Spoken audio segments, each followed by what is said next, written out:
അസ്സലാമു അലൈക്കും. ഇന്ന് ഞാൻ ഉണ്ടാക്കാൻ പോകുന്നത് ഒരു ട്രഡീഷണൽ ഗ്രേവി കോഴി നിറച്ചാണ്. കൊയിലാണ്ടി സ്പെഷ്യൽ കോഴി നിറച്ചയും കൂടിയാണിത്. കൊയിലാണ്ടിയിൽ സൽക്കാരങ്ങളിലും പെരുന്നാളിലെല്ലാം ഉണ്ടാക്കുന്ന പ്രധാന വിഭവമാണിത്. അതെങ്ങനെ ഉണ്ടാക്കാമെന്ന് നമുക്ക് നോക്കാം. അതിന് മുന്നേ എൻ്റെ ചാനൽ സബ്സ്ക്രൈബ് ചെയ്യാത്തവരൊന്ന് സബ്സ്ക്രൈബ് ചെയ്തേക്കണേ. പുതിയ നോട്ടിഫിക്കേഷൻ കിട്ടണേ ആ ബെല്ലൈക്കൻ ഒന്ന് ക്ലിക്ക് ചെയ്യാൻ മറക്കരുത്. അതിന് ആദ്യമായി വേണ്ടത് ഒരു പാൻ വെച്ചിട്ട് അതിൻ്റെ ഫില്ലിങ് റെഡിയാക്കാം. അതിന് ആവശ്യത്തിന് വെളിച്ചെണ്ണ ഒഴിച്ച് 1 കിലോ ഉള്ളി നൈസായി മുറിച്ചതാണ് ആഡ് ചെയ്തത്. അതിലേക്ക് ഒരു 10-13 പച്ചമുളകും കൂടി ആഡ് ചെയ്യാം. 1 ടേബിൾ സ്പൂൺ ഇഞ്ചി, 1 ടേബിൾ സ്പൂൺ വെളുത്തുള്ളി പേസ്റ്റ് ഇവയെല്ലാം കൂടി ആഡ് ചെയ്തതിന് ശേഷം ഒന്ന് നന്നായി മിക്സാക്കി എടുക്കാം. അതിലേക്ക് ആവശ്യത്തിന് ഉപ്പും കൂടി ആഡ് ചെയ്യാം. ഒന്ന് നന്നായി വാടിയതിന് ശേഷം കുറച്ച് കറിവേപ്പിലയും കൂടി ആഡ് ചെയ്ത് ഒന്ന് മിക്സാക്കാം. അതിനുശേഷം 1 ടീസ്പൂൺ മഞ്ഞൾപ്പൊടി, 2 ടേബിൾ സ്പൂൺ മല്ലിപ്പൊടി, 2 ടേബിൾ സ്പൂൺ മുളക് പൊടി, വെള്ളം ആഡ് ചെയ്ത് ഒന്ന് നന്നായി മിക്സാക്കി എടുക്കാം. മുളക് പൊടി കാശ്മീരി മുളക് പൊടിയാണ് ഞാൻ ആഡ് ചെയ്തിട്ടുള്ളത്. സാധാ മുളക് പൊടി വേണമെങ്കിൽ അത് ആഡ് ചെയ്യാം. അതിലേക്ക് 1 ടീസ്പൂൺ ഗരം മസാല പൗഡറും കൂടി ആഡ് ചെയ്യാം. അതിന് ശേഷം ചെറുതായി മുറിച്ച മല്ലിയിലയും കൂടി ആഡ് ചെയ്ത് ഒന്ന് മിക്സാക്കി എടുക്കാം. അതിന് ശേഷം 1 കപ്പ് വേവിച്ച് വെച്ച കടലപ്പരിപ്പും കൂടി ആഡ് ചെയ്ത് ഒന്ന് നന്നായി മിക്സാക്കി എടുക്കാം. എന്നിട്ടൊന്ന് മൂടി വെച്ചിട്ട് ചെറുതായി ഒന്ന് വേവിച്ചെടുക്കാം. ഉള്ളിയെല്ലാം ഒന്ന് നന്നായി വാടും അങ്ങനെ മൂടിയിട്ടാൽ. ഇപ്പോൾ ഒന്ന് നന്നായി വാടിയിട്ടുണ്ട്. ഇനിയിപ്പോൾ നമുക്ക് നമ്മുടെ ഫില്ലിംഗ് ഇപ്പോൾ റെഡി ആയിട്ടുണ്ട്. ഇനി അതിലേക്ക് നമുക്ക് കുറച്ച് അണ്ടിപ്പരിപ്പ് കിസ്മിസും കൂടി ആഡ് ചെയ്യാം.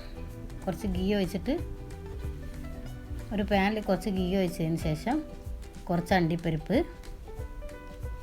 ഒന്ന് ഗോൾഡൻ കളറായാൽ അതിലേക്ക് കിസ്മിസും കൂടി ആഡ് ചെയ്ത് ഒന്ന് നന്നായി മിക്സ് ആക്കിയതിന് ശേഷം ആ മസാലയിലേക്ക് ആഡ് ചെയ്യാം. മസാലയിൽ ആഡ് ചെയ്താൽ ഇതൊന്ന് നല്ലൊരു ടേസ്റ്റ് ആയിരിക്കും. അണ്ടിപ്പരിപ്പും കിസ്മിസും ഗീയെല്ലാം കൂടിയായിരുന്നാൽ. ഇപ്പം നമ്മുടെ മസാല റെഡി ആയിട്ടുണ്ട്. ഇനി നമുക്ക് കോഴി നിറക്കാൻ തുടങ്ങാം. 4 സ്പ്രിംഗ് കോഴിയാണ് ഞാൻ എടുത്തിട്ടുള്ളത്. 4 സ്പ്രിംഗ് കോഴിക്ക് 4 മുട്ട പുഴുങ്ങിയതും കൂടിയാണ് വേണ്ടിയത്.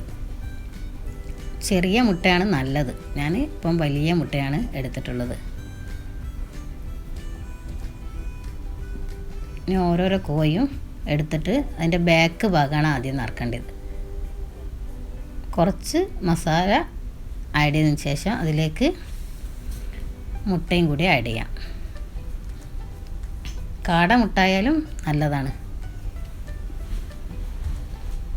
സ്പ്രിംഗ് കോഴിക്ക് ചെറിയ മുട്ടാണ് നല്ലത്. വലിയ കോഴിയാ നേരം വലിയ മുട്ടായാലും പ്രശ്നമില്ല.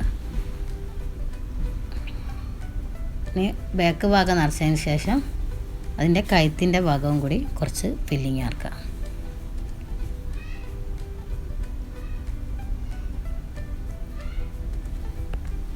ഇപ്പോൾ 2 പുറം നിറച്ചിട്ടുണ്ട്. ഇനി അതിന് ശേഷം നമുക്ക് അതിൻ്റെ 2 കാലും നൂല് കൊണ്ടൊന്ന് കൂട്ടി കെട്ടിയിടാം.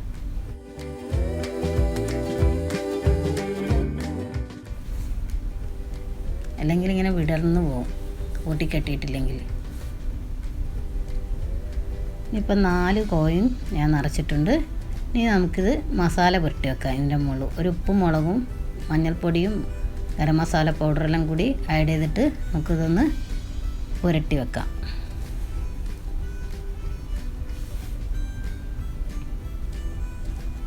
ഇപ്പോൾ ഓരോ കോയും മസാല പുരട്ടിയതിന് ശേഷം ഒരു 10 മിനിറ്റ് നേരം മാറ്റി വെക്കാം. അതിൻ്റെ ഉപ്പും മുളകെല്ലാം ഒന്ന് പിടിക്കാൻ വേണ്ടിയിട്ട്. ഇനി ഗ്രേവിക്കുള്ള ഉള്ളിയാണ് ഞാൻ മുറിച്ചിട്ടുള്ളത്. അത് 3 ഉള്ളി നൈസായി മുറിച്ചതാണ്. 2 തക്കാളി ചെറുതായി മുറിച്ചത്, 4-5 പച്ചമുളക് കീറിയിട്ടത്, 1 ടേബിൾ സ്പൂൺ ഇഞ്ചി വെളുത്തുള്ളി പേസ്റ്റ്, 3 ടേബിൾ സ്പൂൺ മല്ലിപ്പൊടി, കുറച്ച് മല്ലിയില ചെറുതായി മുറിച്ചത് ഇവയെല്ലാമാണ്. ഇനി ഒരു പാൻ വെച്ച് ആവശ്യത്തിന് വെളിച്ചെണ്ണ ഒഴിച്ച് അതിലേക്ക് നാം മുറിച്ചിട്ട ഉള്ളി ആഡ് ചെയ്യാം. അതിൻ്റെ കൂടെ പച്ചമുളകും ആഡ് ചെയ്യാം. 1 ടേബിൾ സ്പൂൺ ഇഞ്ചി വെളുത്തുള്ളി പേസ്റ്റ്, ആവശ്യത്തിന് ഉപ്പും കൂടി ആഡ് ചെയ്യാം. ഒന്ന് നന്നായി വാട്ടിയെടുക്കുക. നന്നായി വാടിയതിന് ശേഷം അതിലേക്ക് തക്കാളിയും കൂടി ആഡ് ചെയ്ത് ഒന്ന് നന്നായി വാട്ടിയെടുക്കുക.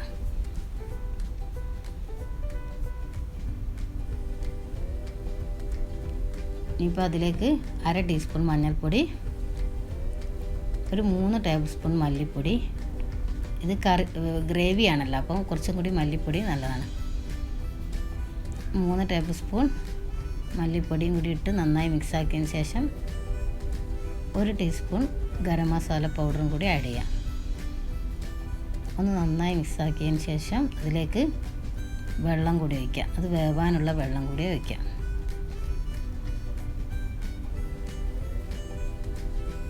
അതിൻ്റെ ഉള്ളിയൊക്കെ ഒന്ന് നന്നായി വേവാനുള്ള വെള്ളമാണ് ഒഴിച്ചിട്ടുള്ളത്. വെള്ളം ഒഴിച്ചതിന് ശേഷം ഒന്ന് മൂടി വെച്ച് വേവിക്കാം.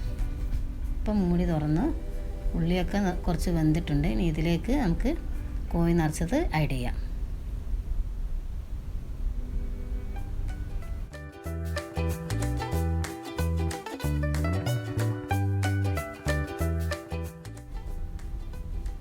ഇപ്പോൾ ഒന്ന് മൂടി വെച്ച് വേവിക്കാം. അപ്പം ഒരു ഭാഗം വെന്തതിന് ശേഷം മറ്റേ ഭാഗം കൂടി ഒന്ന് മറിച്ചിട്ട് മൂടി വെച്ച് വേവിക്കാം.